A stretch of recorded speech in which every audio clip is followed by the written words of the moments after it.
계속해서 우리가 사무엘상 말씀을 살피고 있습니다. 지난 시간에 이어서 언약궤 얘기입니다. 4장부터 이제 7장 2절까지 언약궤 많은 부분이 할애가 돼서 언약궤에 대해서 말씀하고 계십니다.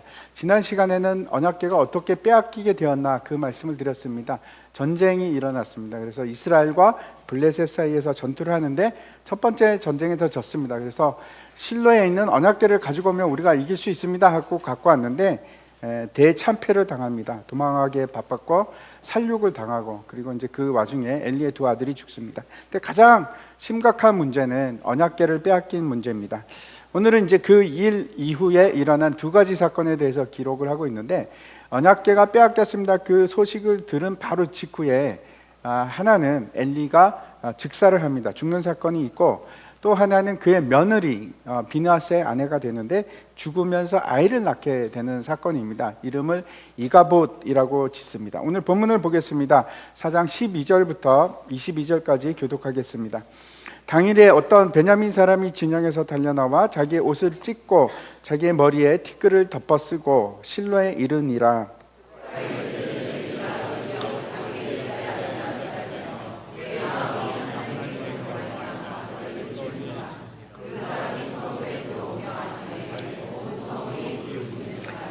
엘리가 그 부르짖는 소리를 듣고 이르되 이 떠드는 소리는 어찌 됨이냐. 그 사람이 빨리 가서 엘리에게 말하니,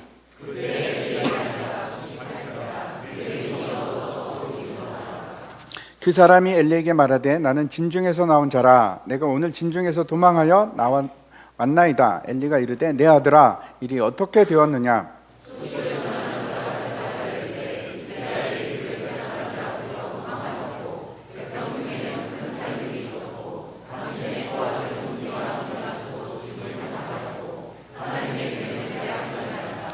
하나님의 궤를 말할 때에 엘리가 자기 의자에서 뒤로 넘어져 문 곁에서 목이 부러져 죽었으니 나이가 많고 비대한 까닭이라. 그가 이스라엘 사사가 된 지 40년이었더라.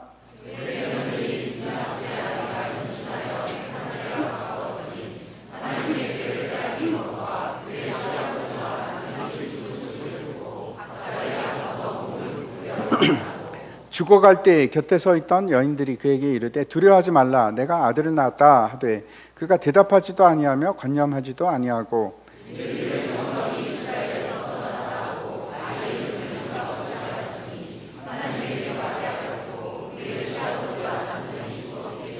같이 읽겠습니다. 또 이르기를 하나님의 궤를 빼앗겼으므로 영광이 이스라엘에서 떠났다 하였더라. 아멘. 오늘 본문 얘기는 죽음 얘기로 가득 차 있습니다. 이스라엘이 3만 명이 다 살육을 당하고, 그리고 이제 홈리와 비느하스가 죽었죠. 그리고 그 아버지 엘리가 죽습니다. 뿐만 아니고 그 며느리까지 죽는데 그 얘기가 있을 뿐만 아니고 더 처참한 것이 있습니다. 언약궤가 죽습니다. 빼앗긴 걸 제가 그렇게 표현을 했습니다. 언약궤는 하나님의 그 임재의 상징인데, 영광인데 그 영광이 끝이 난 겁니다. 다시 말씀드려서 이제 죽은 것과 같아지는데 유일한 생명이 하나 나옵니다. 그 생명이 어떤 건가 하면 비느하스의 아내가 낳은 이가봇이라는 아이, 그 아이만 유일한 생명이 됩니다.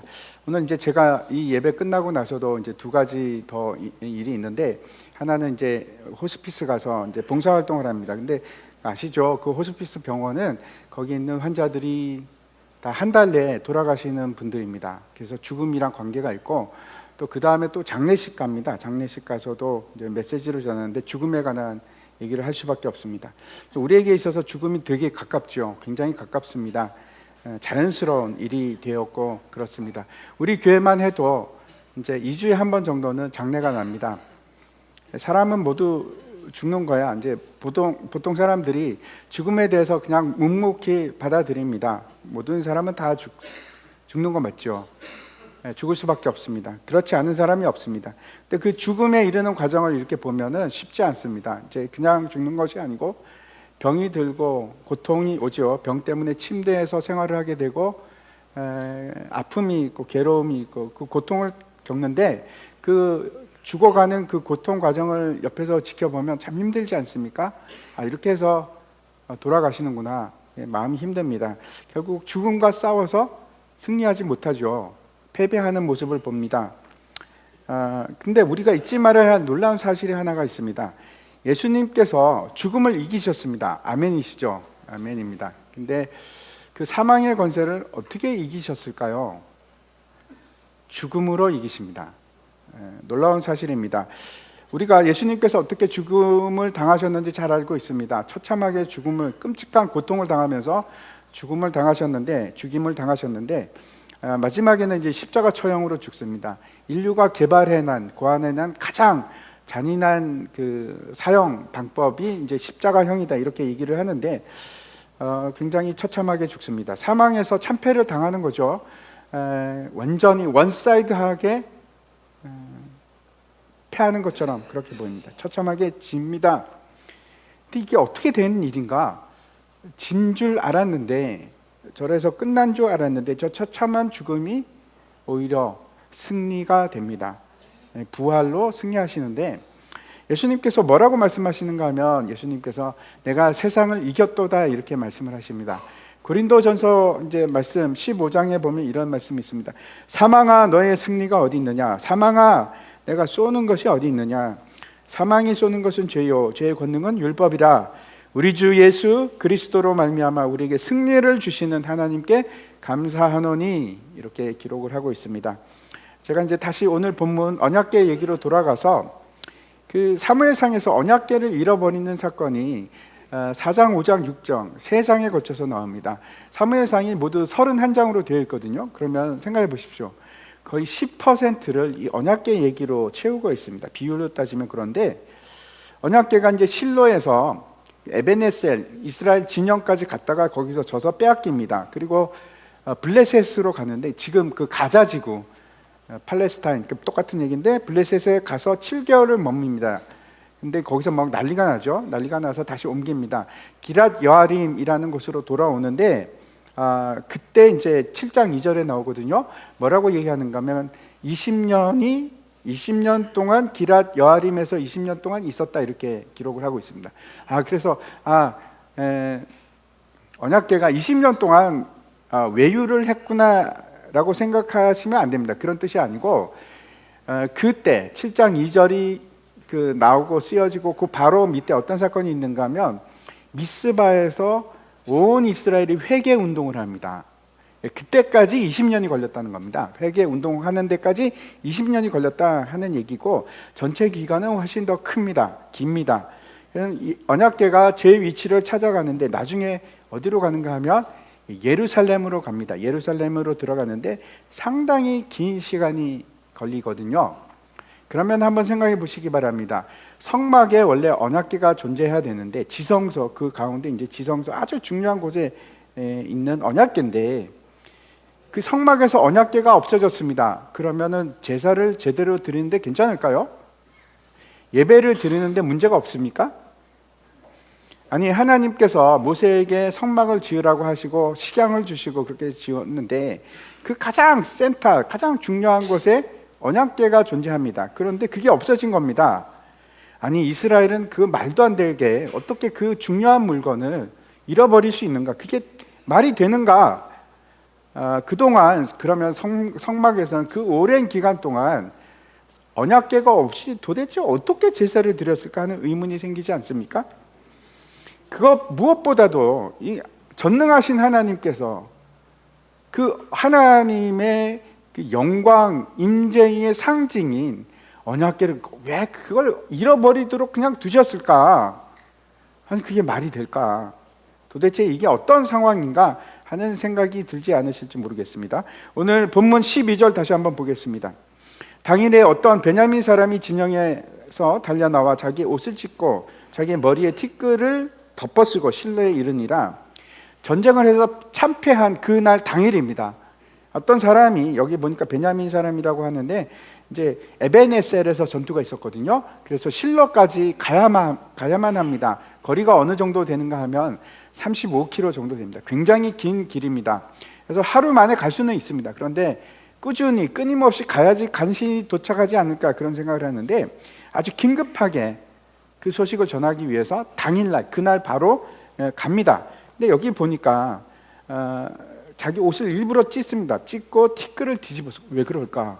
아니 지금 가기도 바쁜데, 이게 한 번 했다는 얘기가 아닙니다. 이 이제 시제가 그렇습니다. 계속해서 그 일을 하면서 가는 겁니다. 옷을 막 여기도 찍고 저기도 찍고 가다가 다시 한번 뒤집어 쓰고. 아니 왜 그럴까? 이 사람이 왜 이러나? 의아한 생각이 들지 않으십니까? 그리고 여기 또 뭐가 이상한가 하면, 이 사람이 베냐민 사람이랍니다. 아니 이름을 밝히지도 않았는데 그게 뭐 중요한가? 이 사람이 뭐 유다 지파면 어떻고 베냐민 지파면 어떻고 왜 이걸 또 굳이 언급을 하고 있을까? 특정을 하고 있을까? 도대체 왜 이렇게 해야 되는가 하는 생각이 듭니다. 저도 잘 모릅니다. 그런데 사무엘상 바로 앞에 나오는 책이 이제 사사기서인데, 사사기 가장 뒷부분에 무슨 얘기가 나오는가 하면 지파 전쟁 얘기가 나옵니다. 12 지파가 싸움을 하는데 1대 11로 싸웁니다. 베냐민 지파 하나하고 11개의 나머지 지파들이 전쟁을 해서 동족 상잔을 하는데 어떻게 됐겠습니까? 베냐민이 거의 다 죽습니다. 거의 진멸을 당합니다. 그 비극이 일어났는데, 이 베냐민 사람이 이 전쟁의 패배의 소식을 전하러 왔다. 무슨 느낌이 드는가 하면, 저는 마치 이런 느낌이 듭니다. 엘리 제사장, 너 당신 때문에 이렇게 우리가 다 죽어. 네가 언약궤를 빼왔기 때문에 오히려 너 때문에 우리가 진멸하게 생겼어. 우리는 끝장이야. 이런 말을 전하려고 온 사람이 아닌가, 어떤 메시지를 주는 겁니다. 특별히 베냐민 지파를 통해서 그렇게 메시지를 줍니다. 그때 이제 엘리가 어떤 상황인지 13절 한번 보시기 바랍니다. 그가 이럴 때에 엘리가 길 옆 자기의 의자에 앉아 기다리며 그의 마음이 하나님의 괴로 말미암아 떨릴 즈음이라. 지금 떨고 있는 겁니다. 그 사람이 성읍에 들어오며 알림에 온 성읍이 부르짖는지라. 엘리가 어디 있습니까? 길 옆에 있습니다. 이게 이제 왜 길 옆에 있을까요? 의자에 앉아 있는데, 이거 굉장히 상징적이죠. 먼저 의자에 앉았다 하는 것은 보좌를 얘기하는 겁니다. 이스라엘을 다스리는 자의 자리에 앉았는데, 즉 엘리는 이스라엘을 다스리는 위치에 있었다는 뜻입니다. 이게 이상하지 않습니까? 왜? 이스라엘은 누가 다스려야만 합니까? 하나님이 다스리는 겁니다. 근데 지금 엘리가 그 보좌에 스스로 왕인 것처럼 앉아 있습니다. 그리고 길가에 앉아 있거든요. 왜 여기 앉아 있을까? 무슨 뜻일까요? 지금 소식을 기다리고 있는 겁니다. 길로부터 오는, 에베네셀로부터 달려오는 소식을 듣기 위해서 지금 기다리고 있는데, 두려운 마음 때문에 막 떨립니다. 어떤 생각이 드십니까? 이 벌써 불길한 징조를, 초조함 때문에 지금 떨고 있는 겁니다. 이거 잘못될 것 같다. 이거 아무래도 틀렸어. 이게 큰 실수 같아. 이 일로 말미암아 아마 대참사가 일어날 것 같아. 알고 있는 것처럼, 예견하는 것처럼 그렇게 보입니다. 이제 멀리서 이제 엘리가 성읍에서 부르짖는 소리를 듣습니다. 이것도 아주 그 독특한 대조를 이룹니다. 똑같은 단어를 앞에서는 어떻게 표현하는가 하면, 엘리에셀에 하나님의 괴가 들어왔을 때 사람들이 와 우리가 이겼다 이렇게 소리 지르는 소리였는데, 이제는 어떤 건가, 똑같은 단어로 통곡의 부르짖음 소리가 들리는 겁니다. 그래서 엘리가 도대체 이게 무슨 소리냐 라고 질문을 하는데, 그때 이 베냐민 사람이 도착을 합니다. 소식을 전하는데 엘리에게 말하기 시작합니다. 그때가 엘리가 98세였다고 합니다. 되게 많이 늙었죠. 눈이 어두워서 보지 못했다. 이것도 굉장히 상징적입니다. 이미 많이 늙어서 돌이킬 수 없었다. 눈은 보이지 않았다. 영적인 눈은 완전히 감겼다 하는 의미로 보입니다. 그 사람이 엘리에게 말하는 겁니다. 나는 진중에서 도망쳐 왔습니다. 그러니까 이제 엘리가 다급하게 묻습니다. 어찌 되었냐? 대답을 하는데, 이스라엘이 블레셋 앞에서 다 도망가고 살육을 당하는데 어마어마하게 죽었습니다. 당신의 두 아들도 죽었습니다. 그리고 하나님의 괴라고 하는데, 얘기도 끝나기 전에 엘리가 뒤로 넘어져서 죽습니다. 아마 뇌경색이 왔든지 하여튼 그런 것 같습니다. 뇌출혈이 왔는지. 그래서 넘어지면서 목이 부러져서 즉사를 합니다. 그 죽은 이유에 대해서 여기서 뭐라고 얘기하는가? 나이가 많고 비대했기 때문이다. 영적인 상태를 보여주는 것 같습니다. 그리고 그 마지막이 이 문장입니다. 그가 40년을 이스라엘을 통치했다. 이 통치가 끝이 난 겁니다. 엘리의 시대가 끝이 났습니다. 이것이 첫 번째 얘기입니다. 그리고 이제 두 번째 얘기는, 그 주인공이 누군가 하면 엘리의 며느리입니다. 이름은 모릅니다. 비느하스, 아들이 비느하스인데 비느하스의 아내입니다. 이 소식이 아마 순식간에 실로에 퍼지지 않았겠습니까? 실로가 큰 도시도 아니고 여기저기 뭐 소리가 들리는데, 그때 며느리가 임신 중이었습니다. 근데 소식을 듣는데 괴는 빼앗겼고, 하나님이 괴는 빼앗겼고, 시아버지는 죽고 그 남편도 죽었다라는 소식을 듣는데 갑자기 해산의 진통이 오기 시작한 겁니다. 그래가지고 이제 막 몸이 구부러지고 막 그러는데, 이게 어떤 뜻일까요? 이거는 지금 해산할 때가 이르러서 그런 것이 아니고 조산을 하는 겁니다. 때가 아닌데 아이가 나오는 겁니다. 그리고 이제 20절을 보시기 바랍니다. 죽어갈 때 이 여인이 죽습니다. 죽는데 그 마지막 했던 것이 있습니다. 옆에 이제 돕는 여자들이 이제 얘기를 합니다. 괜찮아, 아들 낳았어요. 두려워하지 마십시오. 살 거예요. 힘내세요. 막 그러는데 아무 얘기를 안 합니다. 아무 대답하지도 않고 관념하지도 않고 막 무응답입니다. 그리고 나서 이제 두 가지를 얘기를 하는데, 슬픔도 기쁨도 표현을 하지 않습니다. 아들을 낳았는데 아무 말도 없이 어떤 얘기를 하는가? 영광 얘기를 합니다. 영광. 21절과 22절입니다. 같이 한번 읽겠습니다. 시작. 이르기를 영광이 이스라엘에서 떠났다 하고 아이 이름을 이가봇이라 하였으니 하나님의 괴가 빼앗겼고 그의 시아버지와 남편이 죽었기 때문이며, 또 이르기를 하나님의 괴를 빼앗겼으므로 영광이 이스라엘에서 떠났다 하였더라. 이게 이제 마치 선지자 같다 하는 생각이 듭니다. 그 당시는 어떤 상태인가 하면 하나님의 말씀이 귀한 말씀이 하지 않은 그런 시대였는데, 지금 앞에 나온 베냐민 사람도 그렇고 이 여인도 그렇고 지금 이 사람들을 통해서 하나님께서 하시고 싶은 말씀을 전달하고 있는 겁니다. 하나님의 영광이 떠났다. 이게 핵심입니다. 영광이 떠났다. 그래서 아이 이름을 이가봇이라고 지었다고 하는데, 이가봇이라는 게 이제 무슨 뜻인지 막 학자들 사이에 논란이 많습니다. 이는 이를 잘 모르는 겁니다. 가봇은 영광이라는 뜻인데, 이가 그래서 이제 가장 맞다고 생각하는 해석이 어떤 건가 하면, 이 영광이 어디 있느냐, 의문문으로 봐서 영광이 어디 있느냐 하는 의미이거든요. 모른다는 겁니다. 영광이 어디 갔냐. 그리고 이제 영광이 이스라엘을 떠난 이유를 설명합니다. 왜 그렇습니까? 하나님의 괴를 빼앗기 때문이다. 이렇게 말씀하고 있습니다. 여기서 이제 얘기가 끝납니다. 근데 이제 생각해 볼 시간이 왔습니다. 이게 도대체 무슨 얘기인가? 그냥 단순하게 이스라엘이 하나님 앞에서 죄를 범했기 때문에 심판을 받아서 괴를 빼앗겼습니다 하는 얘기일까요? 그러면 되게 단순하죠. 이해하기 쉬울 것 같기도 하고. 하지만 이 이야기는 훨씬 더 깊은 얘기를 하고 있습니다. 먼저 우리가 첫 번째 영광이라는 것이 어떤 의미인지 한번 생각해 보시기 바랍니다. 여러분, 영광이 어떤 걸까요? 여러분에게 있어서 영광은 뭐가 영광입니까? 가문의 영광이 도대체 어떤 겁니까? 여러분, 우리가 이제 자주 목격하는 장면이 있습니다. 이제 텔레비전 같은 데 보면 올림픽 경기가 끝나고 나서 금메달을 딱 받고 이제 선수가 이 영광을 하나님께 올려드립니다, 하나님께 돌려드립니다, 이런 얘기 하지 않습니까? 또는 막 이제 연말 되면 연예인 시상 대상 이런 거 주면서 그러면 이제 나와서 하나님께 영광 올려드립니다 막 이렇게 하지 않습니까? 그러면 그분들에게 있어서 영광은 뭘까요? 금메달이 영광이죠. 연기를 잘해서 대상을 받은 게 영광인 겁니다. 근데 그게 진짜 영광인가?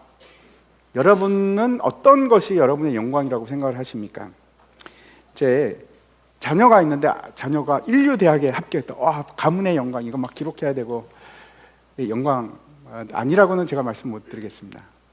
돈을 많이 벌거나 아니면 고위직 공무원이 되고, 그러면은 이제 옛날에는 이제 그 족보책에 고위직을 하면 이제 기록을 하거든요. 정, 매품 뭐 이런 거 씁니다. 영광이라서, 가문의 영광이니까 이제 쓰는데, 그런 것들이 우리에게도 영광일까요? 세상에는 진짜 영광이 있고 썩어질 영광, 가짜 영광이 있습니다. 우리에게 썩어 없어질 그런 영광은 우리의 영광이 될 수는 없습니다. 우리에게는 진짜 영광이 아닙니다. 그러면 우리에게 있어서 진짜 영광은 어떤 것입니까? 제가 세 가지를 말씀드리려고 합니다. 그 성경에 보면 첫 번째, 하나님 자체가 영광입니다. 그 존재,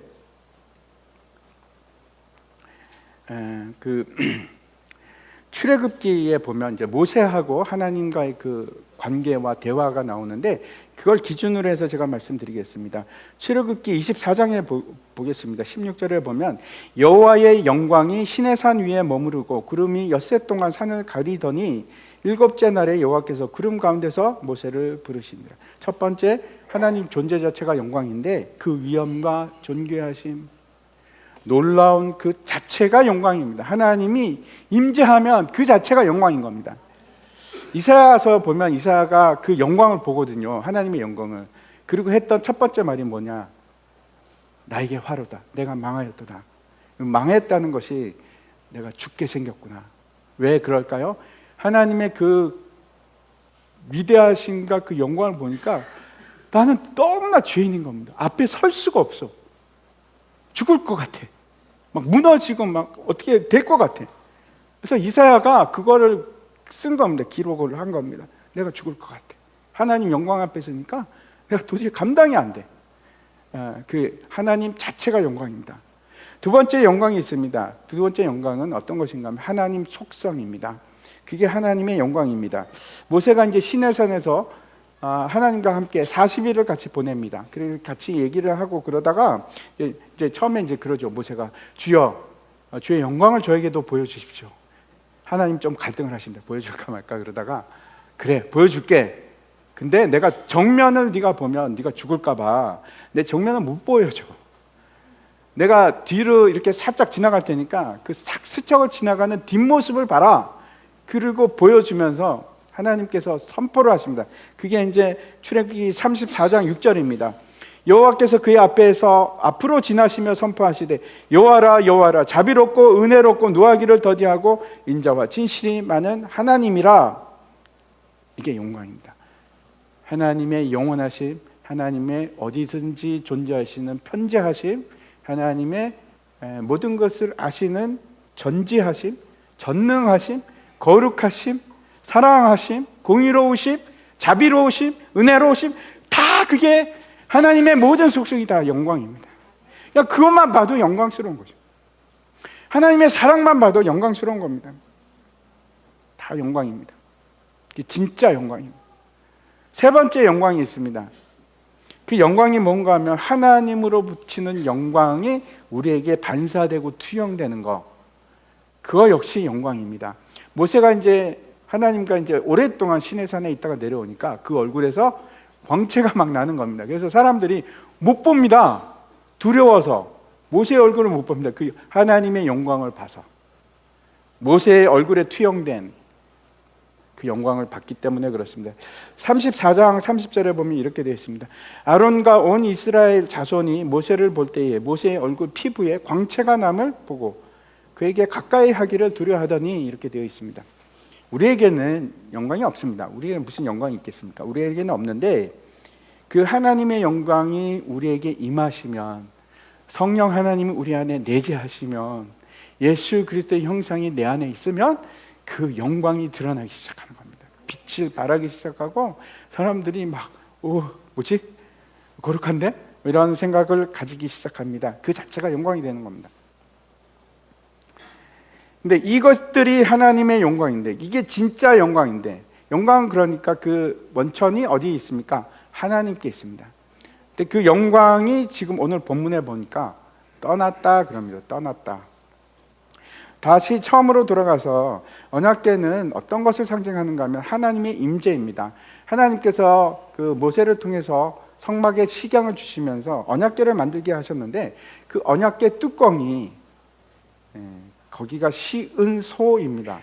시은좌라고 하는데 하나님께서 약속을 주신 것입니다. 내가 너희들을 여기서 만나리라. 하나님을 만나는 하나님의 임재의 자리가 바로 언약궤인데 그곳에 계시는 겁니다. 하나님께서. 그래서 이제 광야에서 출애굽기에 보면 하나님이 그 회막에 영광으로 임재해서 거기만 막 밤에는 막 불 기둥이 쫙 올라가고 그러지 않습니까? 하나님의 영광입니다. 하나님이 계시기 때문에. 그래서 이 언약궤는 어떤 의미인가 하면 임마누엘입니다. 우리와 함께 하시는 하나님, 이 땅에 있는 하나님, 하나님의 백성과 함께 하시는 분, 그게 바로 언약궤입니다. 그리고 이 땅에 오신 하나님의 영광이 있습니다. 우리와 함께 하시기 위해서 오신 영광이 있는데 혹시 아십니까? 그분이 누구신지? 예수 그리스도. 그분이 임마누엘 하나님이 되십니다. 우리와 함께 하시기 위해서 이 땅에 오셨거든요. 하나님의 임재, 하나님의 영광. 그래서 요한복음 1장에서는 이렇게 되어 있습니다. 같이 한번 읽겠습니다. 시작. 말씀이 육신이 되어 우리 가운데 거하심에 우리가 그의 영광을 보니 아버지 독생자의 영광이요 은혜와 진리가 충만하더라. 하나님의 영광이 뭔가 하면 예수 그리스도입니다. 독생자의 영광. 그 영광을 가지신 분이 예수 그리스도인데, 근데 하나님의 영광인 언약궤가 빼앗깁니다. 이게 도대체 가능한가?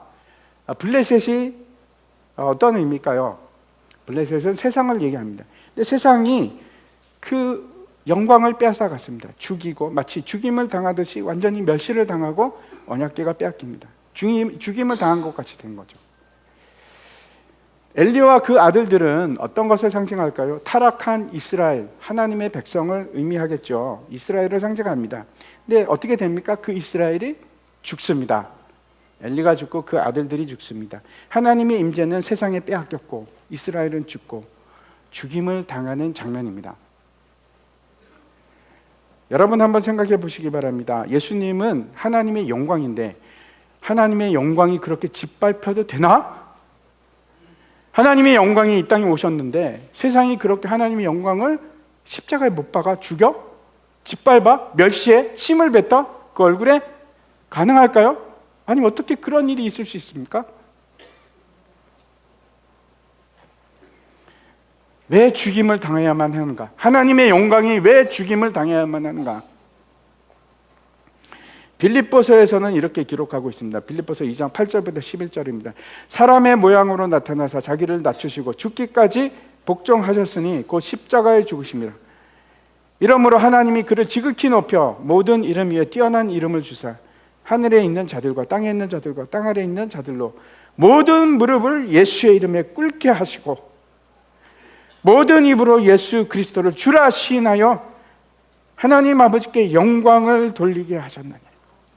아멘. 잘 보시기 바랍니다. 예수님께서 십자가의 죽으심으로 그것이 영광이 되셨습니다.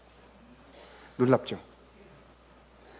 하나님께 영광이 되었습니다. 순종하신가 죽으심으로. 언약궤를 빼앗긴 사건과 비슷한 흡사한 사건이 이스라엘 역사 가운데 있었습니다. 또 어떤 사건이 있었을까요? BC 587년에 바벨론이 쳐들어와서 이스라엘이 완전히 패망합니다. 이스라엘 예루살렘 성전이 잿더미가 되고 불타 잿더미가 되고 완전히 무너지고 사람들이 엄청나게 죽고 남아있는 사람들이 바벨론 포로로 끌려갔습니다. 그때 에스겔서를 보면 에스겔이 뭐라고 적는지 아십니까? 하나님의 영광이 떠났다. 똑같은 얘기랍니다. 오늘 비느하스의 아내가 했던 얘기하고 똑같은 얘기합니다. 하나님의 영광이 떠났다. 바벨론으로 이스라엘이 포로 생활을 했는데 혹시 아십니까? 몇 년을 포로 생활을 했습니까?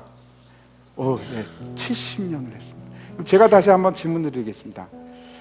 그 언약궤가 블레셋에 빼앗겼습니다. 그리고 다시 예루살렘으로 돌아올 때까지 몇 년이 걸렸을까요? 네? 놀랍게도 70년이 걸렸습니다.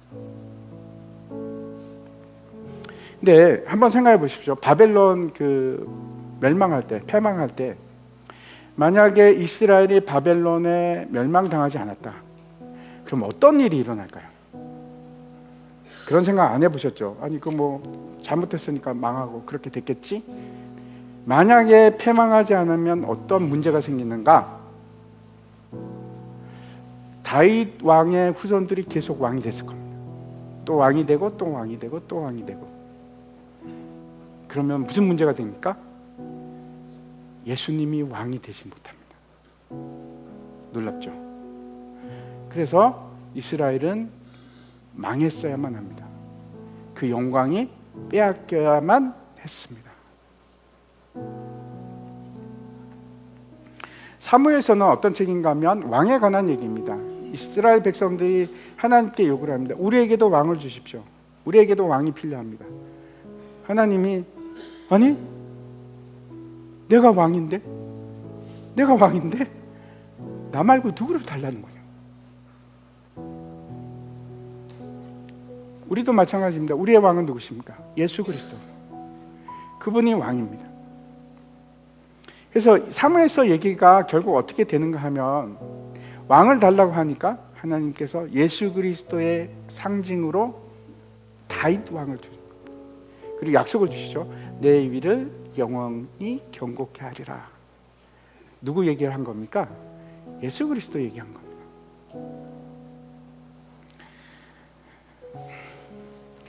만약에 여기서 이 사무엘상에서 하나님의 임재가 뺏기지 않았다면, 하나님의 영광이 빼앗기지 않았다면 어떻게 됐을까요?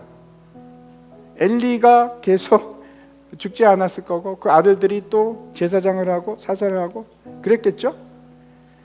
다윗 왕이 못 오는 겁니다.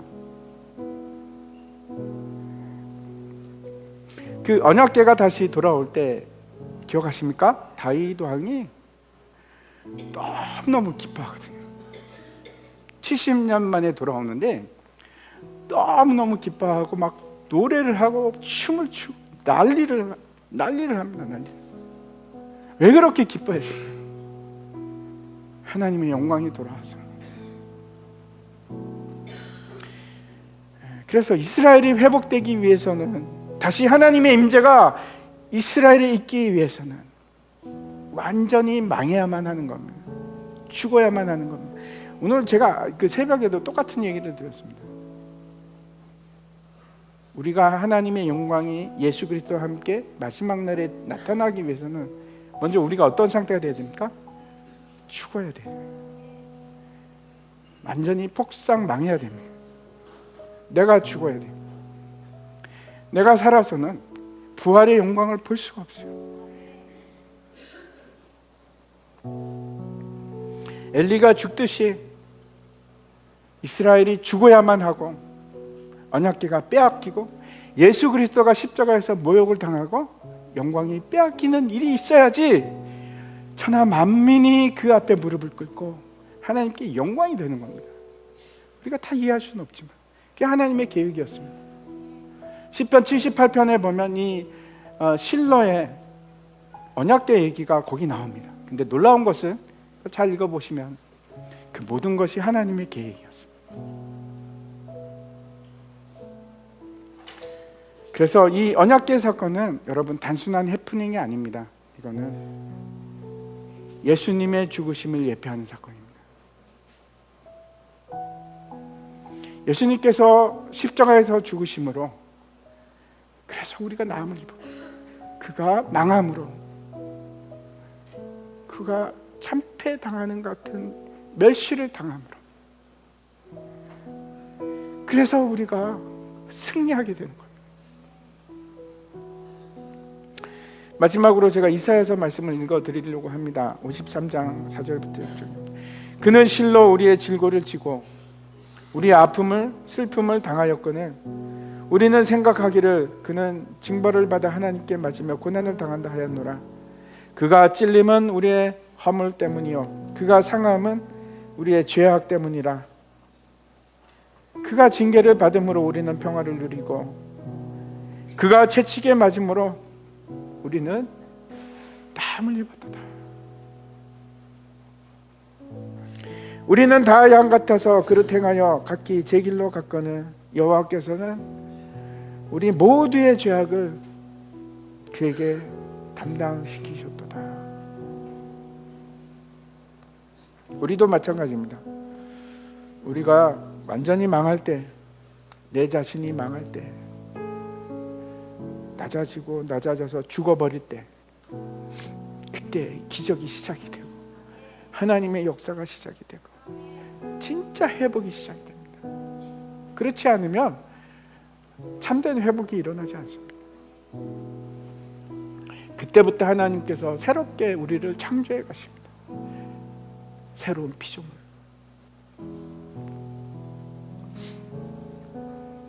여러분 혹시 힘들고 어려운 지금 망하는 상태가 되십니까? 괜찮습니다. 하나님은 살아계시고 새롭게 창조하실 겁니다. 그래서 오히려 여러분이 망하는 것을 기뻐하십시오. 내가 깨지는 것을 감사하십시오. 그때부터 역사가 시작이 되기 때문에 그렇습니다. 우리 역시 예수 그리스도와 연합해서 함께 죽고 그리고 함께 부활하는 겁니다. 그래서 우리가 예수 그리스도와 함께 승리할 수 있습니다. 오늘 우리 성찬을 할 때 그 승리가 저 여러분에게 함께 있기를 바랍니다. 우리 같이 성찬 예식을 진행하도록 하겠습니다.